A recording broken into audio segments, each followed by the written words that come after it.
السلام علیکم دوستو، آپ نے قرآن پاک کے لکھائی کے متعلق مختلف حقائق دیکھے اور سنے ہوں گے۔ مثال کے طور پر قرآن پاک کو چاندی کے اوراق پر لکھا گیا، قرآن پاک کو چمڑے پر لکھا گیا، قرآن پاک کو سونے سے لکھا گیا، مگر آپ نے یہ شاید بہت کم سنا ہوگا کہ قرآن پاک کو خون سے لکھا گیا۔ جی ہاں، تاریخ میں ایک ایسا انسان بھی تھا جس نے اپنے خون سے قرآن پاک کو لکھوایا۔ اس کا نام ہے صدام حسین، عراق کے صدر صدام حسین۔ انہوں نے اپنے خون سے قرآن پاک کو لکھوایا۔ ہر 2 ہفتے کے بعد ان کا خون نکالا جاتا تھا جس سے قرآن پاک کو لکھا جاتا تھا۔ تقریباً 24 لیٹر صدام حسین کا خون قرآن پاک کو لکھنے میں استعمال ہوا۔ آج کی ویڈیو میں ہم بات کریں گے عراق کے صدر صدام حسین کے بارے میں، کس طرح ان کی جو تلخ زندگی تھی وہاں سے لے کر اور وہ عراق کے صدر بنے اور پھر ان کی ایک درد بھری موت ہوئی۔ تو ہم بڑھتے ہیں اپنی ویڈیو کی طرف۔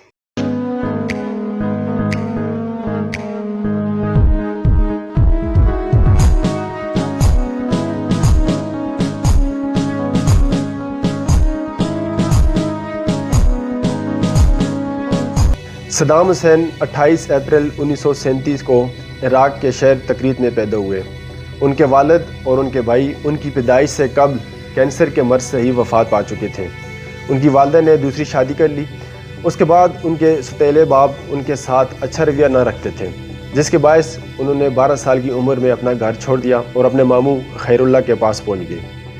خیر اللہ اس وقت عراق کی فوج میں ایک اعلیٰ عہدہ رکھتے تھے۔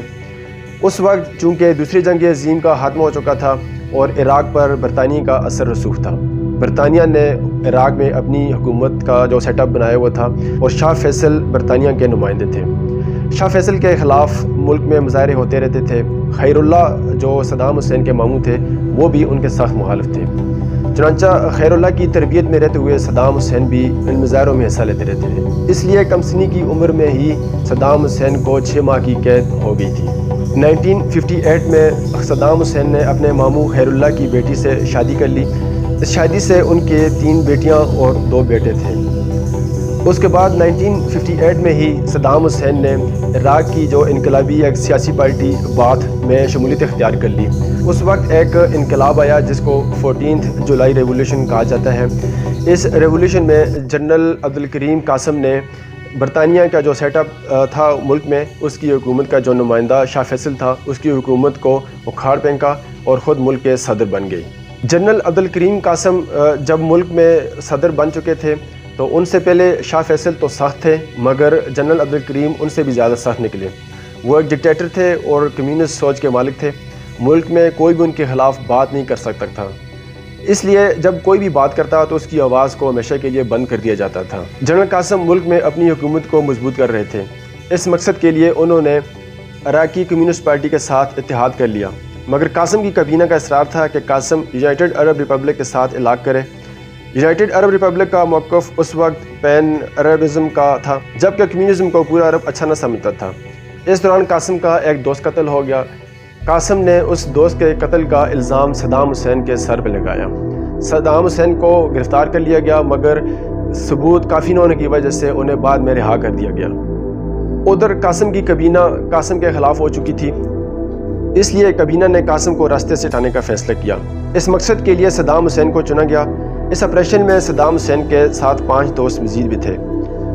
اس آپریشن کے لیے صدام حسین اور اس کے ساتھیوں کی ٹریننگ کی گئی۔ کچھ لوگوں کا کہنا تھا کہ یہ ٹریننگ یونائٹڈ عرب ریپبلک کے بانی ناصر نے دی تھی۔ 17 اکتوبر 1959 کو صدام حسین اور اس کے 5 ساتھیوں نے جنرل قاسم کی گاڑی پر حملہ کر دیا۔ جنرل قاسم پر فائر اوپن کیا گیا اور انہیں 2 گولیاں لگیں۔ خوش قسمتی سے ان کی جان بچ گئی، کیونکہ جو 2 گولیاں لگی تھیں وہ ان کے بازو اور کندھے پر لگی تھیں۔ اسی دوران جوابی کارروائی بھی کی گئی۔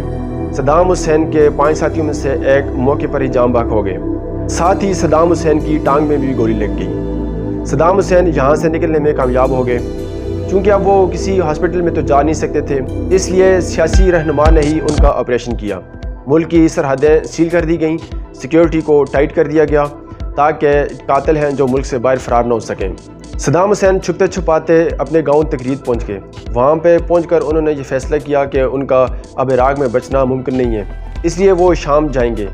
جنرل قاسم پر حملے کے بعد شام میں باتھ پارٹی کا جو ہیڈ کوارٹر تھا، ان کے بانی میکائل افلت نے صدام حسین کو شام آنے کی دعوت دی۔ جب صدام حسین شام پہنچ چکے تو میکائیل اوفلت نے ان کو خوش آمدید کہا۔ میکائیل اوفلت نے صدام حسین کو تعلیم مکمل کرنے کے لیے مصر بھیجا۔ انہوں نے قاہرہ میں اپنی لاء کی ڈگری مکمل کی۔ اسی دوران وہ امریکہ کی خفیہ ایجنسی CIA سے بھی ملاقاتیں کرتے ہوئے نظر آئے۔ مصر میں ہی صدام حسین نے باتھ پارٹی کو دوبارہ سے متحد کرنے کا فیصلہ کیا۔ صدام حسین باتھ پارٹی کو متحد کر چکے تھے۔ ادھر عراق میں رمضان ریولوشن میں جنرل عارف نے جنرل قاسم کا تختہ الٹ دیا۔ جنرل قاسم کو قتل کر دیا گیا اور جنرل عارف ملک کے صدر بن چکے تھے اور باتھ پارٹی کے رہنماؤں کو اپنی کابینہ میں شامل کیا۔ یہ 1964 کا دور چل رہا تھا۔ جنرل عارف نے اگلے سال باتھ پارٹی کے رہنماؤں کو ان کے عہدوں سے فارغ کر دیا۔ ادھر صدام حسین بھی عراق واپس پہنچ آئے تھے۔ باتھ پارٹی کے ورکر غصے میں تھے، چنانچہ پھر ایک بار جنرل عارف حکومت کے خلاف مظاہرے شروع ہو گئے۔ ان مظاہروں میں صدام حسین کو بھی گرفتار کر لیا گیا۔ صدام حسین 2 سال جیل میں رہے۔ قید کے دوران ہی صدام حسین کو پین عرب نیشنل لیڈر کا کارکن چن لیا گیا تھا۔ جیل سے رہائی ملنے کے بعد صدام حسین کو باتھ پارٹی کی مرکزی قیادت میں شامل کر لیا گیا۔ جولائی 1968 کو صدام حسین نے باتھ پارٹی کے رہنما احمد حسن البکر کی مدد سے جنرل عارف کی حکومت کا تختہ الٹ دیا۔ اس کے بعد احمد حسن ملک کے صدر بن گئے، جبکہ صدام حسین باتھ پارٹی کے ریولوشنری کمانڈ کونسل کے وائس چیئرمین منتخب ہو گئے۔ باتھ حکومت سے پہلے ملک افراتفری کا شکار تھا۔ ملک میں معاشی، نسلی، مذہبی اور معاشی حالات خراب چل رہے تھے۔ شیعہ سنی فسادات، عرب اور کرد لڑائیاں چل رہی تھیں۔ صدام حسین نے ملکی حالات میں ذاتی دلچسپی لینا شروع کی۔ تمام اداروں کو از سر نو ترتیب دیا گیا اور مختلف ترقیاتی کام شروع کیے گئے۔ تعلیم کو مفت کیا گیا، بہترین صحت کا نظام مرتب کیا گیا، کسانوں کو سبسڈی دی گئی۔ ملک میں خوشحالی کا دور شروع ہو چکا تھا۔ ان کے تعلیمی خدمات پر انہیں یونیسکو کی طرف سے ایوارڈ بھی دیا گیا۔ 1972 میں صدام حسین نے روس کے ساتھ 15 سالہ معاہدہ کیا۔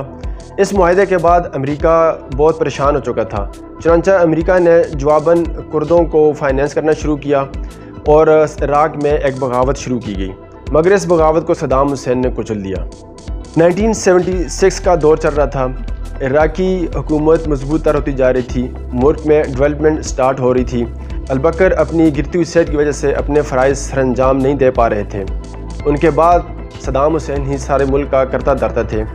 انہوں نے ملک میں پالیسیوں کو نئے سرے سے مرتب کیا، ڈیولپمنٹ پروگرام شروع کیے، اندرونی اور بیرونی تعلقات کو مضبوط بنایا۔ 1979 میں البکر نے اپنی گرتی ہوئی صحت کی بدولت صدارت سے استعفیٰ دے دیا اور صدام حسین 16 جولائی 1979 کو عراق کے صدر منتخب ہو گئے۔ 1979 میں ایران میں اسلامی انقلاب آیا اور آیت اللہ خمینی کی حکومت قائم ہو چکی تھی۔ آیت اللہ خمینی عراق میں چونکہ شیعہ بھی تھے، وہ وہاں سے ان کو ابھار رہے تھے کہ وہ اپنی لبرل حکومت کا تختہ الٹ دیں اور اسلامی حکومت لائیں۔ چونکہ صدام حسین ایک لبرل حکومت رکھنے والے انسان تھے، اس لیے خمینی ان کو پسند نہ آئے۔ ساتھ ہی عراق خوزستان صوبہ جو ایران کے پاس تھا اسے اپنا حصہ سمجھتا تھا اور اس وجہ سے دونوں ممالک کے درمیان جنگ کا آغاز ہو گیا۔ یہ جنگ 1980 میں سٹارٹ ہوئی اور 1988 تک یعنی 8 سال تک دونوں ممالک میں چلتی رہی۔ دوستو، امریکہ کا بھی تمام ممالک کی سیاست میں بڑا دلچسپ رول ہوتا ہے۔ امریکہ ہمیشہ اپنے مفادات کو دیکھتا ہے، چنانچہ یہاں بھی یہی کیس ہوا۔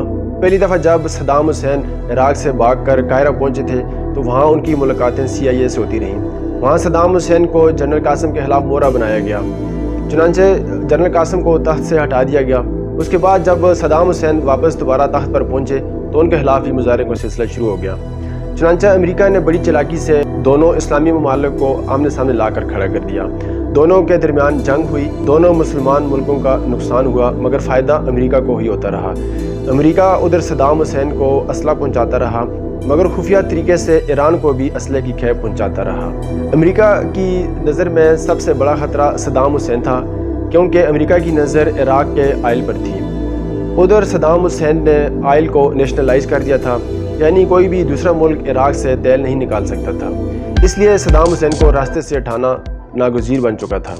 ابھی ایران اور عراق کی جنگ ختم ہوئی تھی کہ 1990 میں امریکن ایمبیسڈر جو عراق میں تھیں، اپریل گلسپی، انہوں نے صدر صدام حسین سے ملاقات کی اور ان کو یہ بتایا کہ کویت جو ان کے بارڈر عراق کا بارڈر ہے، اس بارڈر سے کویت جو عراق کے بارڈر سے عراق کا تیل چرا رہا ہے۔ چنانچہ اس بات پر گلسپی نے صدام حسین کو بتایا کہ اگر عراق کویت کے خلاف کوئی بھی فوجی کارروائی کرتا ہے تو امریکہ کو اس پر کوئی اعتراض نہیں ہوگا، کیونکہ یہ ان کا اندرونی معاملہ ہے۔ عراق تو پہلے ہی سے کویت کے مخالف تھا۔ عراق کا یہ نظریہ تھا کہ جو سیکنڈ ورلڈ وار تھی اس کے بعد کویت کو، جو کہ پہلے عراق کا صوبہ تھا، الگ کر دیا گیا ہے، اس لیے کویت عراق کا ہی حصہ ہے۔ 2 اگست 1990 کو عراق نے کویت پر حملہ کر دیا اور کویت پر قبضہ کرنے کے بعد کویت کو عراق کے صوبے کا درجہ دے دیا گیا اور وہاں سے کبھی نہ نکلنے کا بھی فیصلہ کر لیا۔ ادھر تمام عرب ممالک عراق پر زور دیتے رہے کہ وہ کویت سے نکل جائے۔ امریکہ نے جب یہ دیکھا کہ تمام عرب ممالک عراق کے خلاف ہو چکے ہیں تو امریکہ نے بھی اپنی سائڈ چینج کر دی۔ امریکہ خاص طور پر سعودی عرب کو یہ باور کراتا رہا کہ صدام حسین نے تمام عرب کو اپنے کنٹرول میں یا تمام عرب پر حملہ کرنے کا پلان بنا رکھا ہے۔ اس لیے تمام عرب ممالک نے امریکہ کو عراق کے خلاف اپنے اڈے استعمال کرنے کی اجازت دے دی۔ اس کے بعد امریکہ جو چاہتا تھا امریکہ کو وہ مل گیا۔ امریکہ نے عراق پر حملہ کر دیا۔ امریکہ نے کارروائی کی جس میں عراق کا تقریباً کروڑوں ڈالر کا نقصان ہوا۔ عراق تمام عرب سے علیحدہ ہو چکا تھا۔ امریکہ صرف یہاں ہی نہیں رکا بلکہ امریکہ نے یونائٹڈ نیشن سیکیورٹی کونسل سے عراق پر اقتصادی پابندیاں بھی لگوا دیں، جس کے بعد عراق کی معیشت بہت کمزور ہو چکی تھی۔ ملک میں بھوک افلاس ہر جگہ پھیل چکی تھی، مگر امریکہ سمیت پوری دنیا کو عراق کے حالات پر رحم نہ آیا۔ اسی دوران تاریخ کا ایک اہم واقعہ 9/11 کا حادثہ ہوا۔ اس حادثے کو پس منظر بنا کر امریکہ نے عراق پر الزام لگایا کہ عراق کے پاس نیوکلیئر ہتھیار موجود ہیں۔ اس مقصد کے لیے ایک کمیشن بنایا گیا۔ اس کمیشن نے عراق کا وزٹ کیا مگر کمیشن کو عراق میں نیوکلیئر ہتھیار نہ ملے۔ اس کے باوجود صدر بش کے ذہن میں انتقامی آگ بھڑک رہی تھی۔ صدر بش نے عراق پر 2003 میں حملہ کر دیا۔ چنانچہ 20 مارچ 2003 عراق کی تباہی کا پہلا دن تھا۔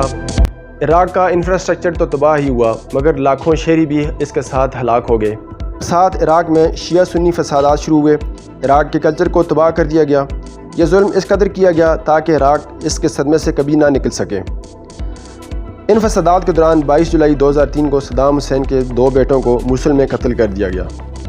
عراق پر حملے کے بعد صدام حسین روپوش ہو چکے تھے مگر 14 دسمبر 2003 کو امریکہ نے صدام حسین کو گرفتار کرنے کا دعویٰ کیا۔